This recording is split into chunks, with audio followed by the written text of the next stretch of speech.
Assalamu alaikum, miss. I'm going to make a quick video explaining how the website works. This is the user interface. It has three canvases. The top one is the simple pendulum, the second one is the wave graph, and the third one is the energy graph.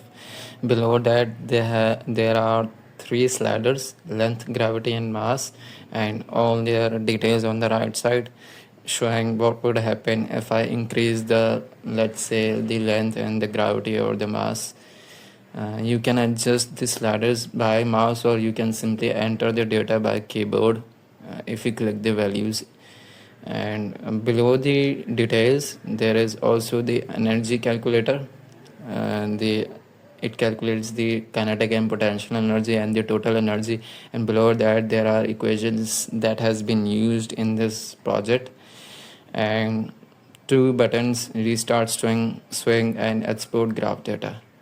Now if I click the restart swing button, the uh, pendulum starts moving and starts generating the data itself.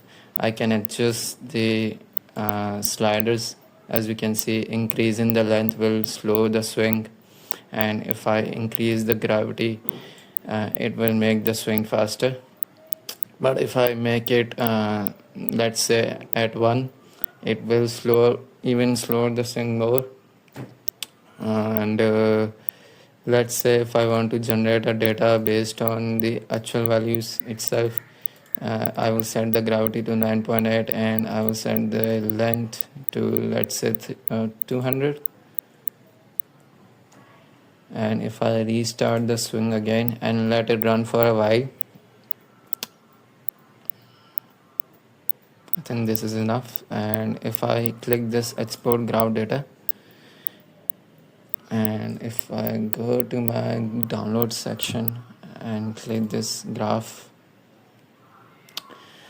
and control A the values, go to the insert section and recommended charts, I can click any of the charts I want to. Let's say the top one makes more sense to me. As you can see, it has generated a graph of angular velocity, kinetic energy, potential energy, and total energy. So this is the whole project, and nothing much to add. If you would like for me to make any changes, please do tell me. I will